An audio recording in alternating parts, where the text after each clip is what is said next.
Agora, eu queria saber o seguinte: o Brasil, pela dimensão territorial, pela pujança econômica, pelo papel do agronegócio, também pelos recursos naturais, ele é peça central no jogo do checkmate, no jogo que se deseja dar um checkmate global. Né? Você pode dar uma delineada no papel do Brasil, que às vezes o que eu noto é que o pessoal discute muito a polarização, mas não consegue discernir o papel do nosso país nesse jogo todo. O pessoal está esquecendo o papel do Brasil.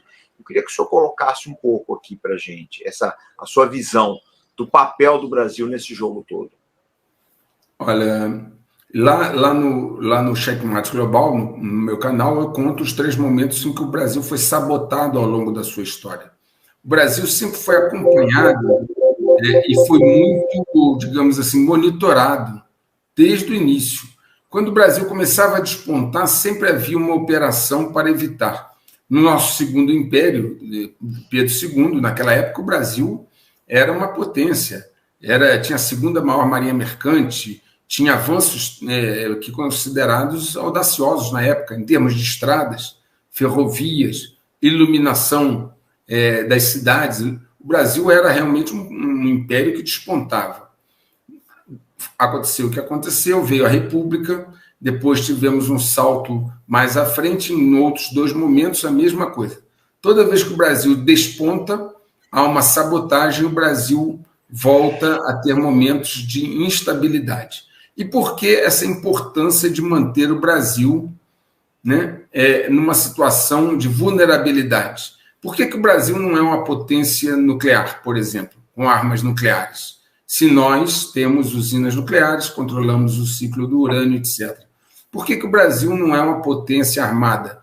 Por que a nossa economia, apesar de ser forte, está sendo totalmente atrelada a commodities, quando nós sabemos que uma economia pujante, para ter uma importância realmente estratégica, ela precisa ter elementos de tecnologia. Né? Nós não fabricamos coisas que são importantes, como chips. Nós não temos uma fábrica brasileira de carros, de capital brasileiro de carros. Ok? Então, na verdade, nós temos uma economia hoje que está pautada basicamente no agronegócio. Nós voltamos a ser uma grande fazenda. Isso é relevante? Sim, é importante. Sim, é muito importante. Né? O mundo carece de comida. Mas o ideal é que o Brasil tivesse uma economia completa, né? Fosse muito forte no agronegócio, muito forte. Os Estados Unidos é forte no agronegócio. Okay? A Rússia é grande produtora de alimentos também. Nós precisávamos ter uma economia completa, uma indústria muito forte, uma área de desenvolvimento e tecnologia muito forte, e aí ter essa questão econômica completa, né? E não uma economia que hoje nós somos muito dependentes do capital externo para financiar a dívida do Tesouro, somos muito dependentes do capital externo no que tange a propriedade dos bens de produção. Bom, isso posto, o Brasil é importante por quê? Primeiro, por sua população, por sua extensão territorial e por todas as riquezas que ele possui, riquezas minerais, terras raras. Quem está no hemisfério norte e pensa estrategicamente, olha 30, 40, 50 anos para frente. E nessa disputa de poder que nós estamos vivendo no hemisfério norte, agora, sempre há a possibilidade de um conflito mais exacerbado, um conflito um pouco mais generalizado, com o uso de armas. Não digo que haverá uma terceira guerra mundial com mísseis balísticos intercontinentais. Não creio nessa possibilidade. Mas, às vezes, o uso de artefatos localizados pode acontecer.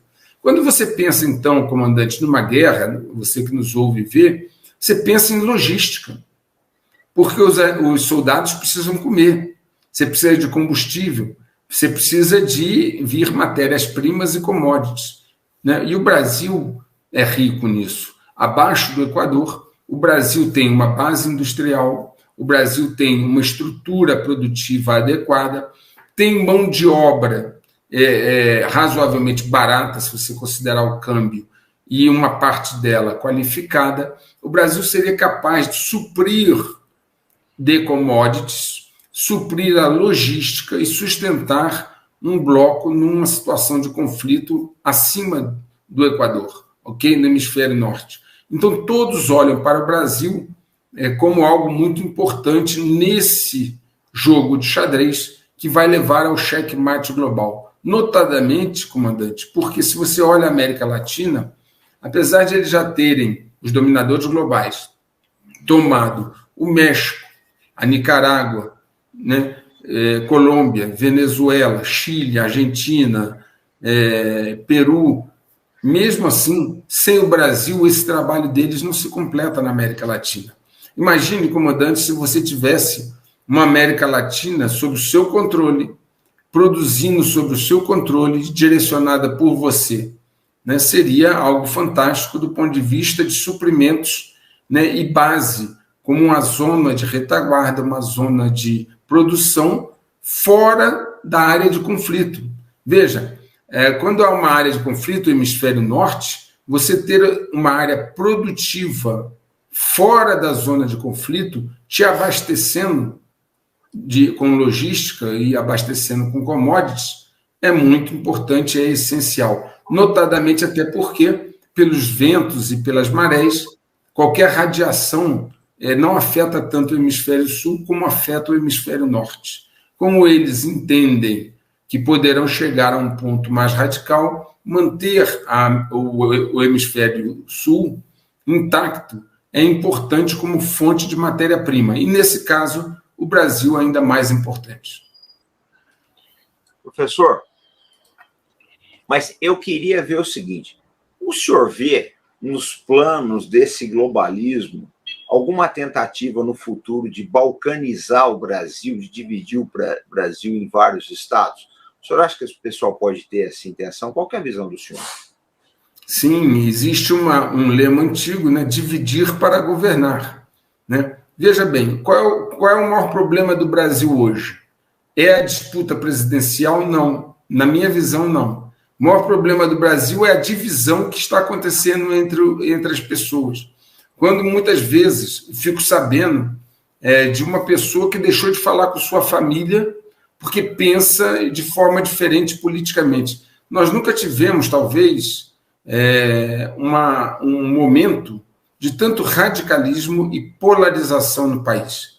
Então, o que está sendo aplicado aqui é a velha teoria dividir para governar. Okay? Você divide, mantém as pessoas polarizadas, radicalizadas, para poder manter o país fraco, sem unidade nacional, sem uma agenda comum, sem pontos, objetivos nacionais que sejam consenso, um país não avança. Um país precisa ter um mínimo de consenso. Um país precisa ter um mínimo, uma pauta mínima naquilo que é convergente. Se você não tem, você tem um país completamente dividido. Querer retaliar o país do ponto de vista territorial é também uma tentativa antiga. Nós tivemos aqui várias revoltas com pensamento de dividir o país, né? Tenha sido no Sul, tenha sido no Nordeste. Houve várias vezes tentativa de dividir o país, de fragmentar o país, né? E isso não ocorreu porque havia uma identidade nacional, havia o idioma, havia uma origem comum histórica, ok? E isso manteve o país unido. Agora, a pergunta é: o país continuará a se manter unido se novas tentativas vierem? As Forças Armadas brasileiras hoje têm a capacidade operacional, num país de 200 milhões de pessoas, de retaliar e de suprimir esse tipo de tentativa? Por quê? Porque a indução é muito simples, a indução é muito fácil.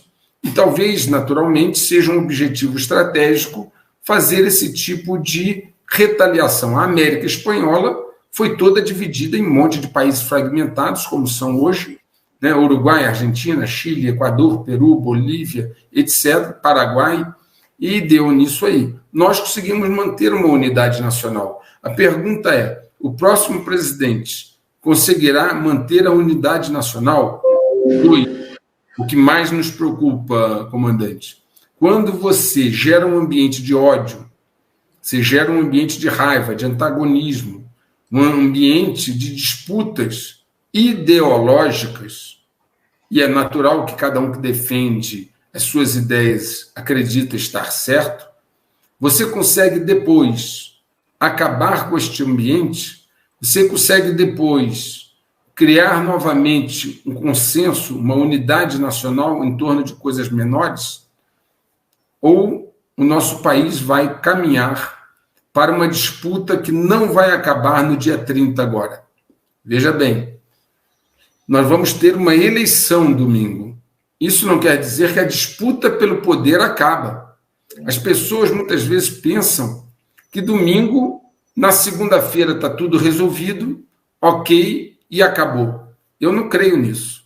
Eu creio que a agenda que foi implantada do exterior para o interior, de fora para dentro, ela é muito mais estratégica, ela tem objetivos de médio prazo muito mais profundos, que não terminam no domingo. Seja quem for o vencedor, no domingo vai gerar uma reação da parte que se sentir prejudicada.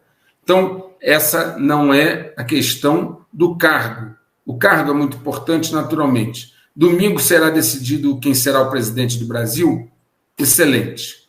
Mas a disputa pelo poder no Brasil não começou agora, começou há 40 anos atrás e vai continuar depois do dia 30 de outubro.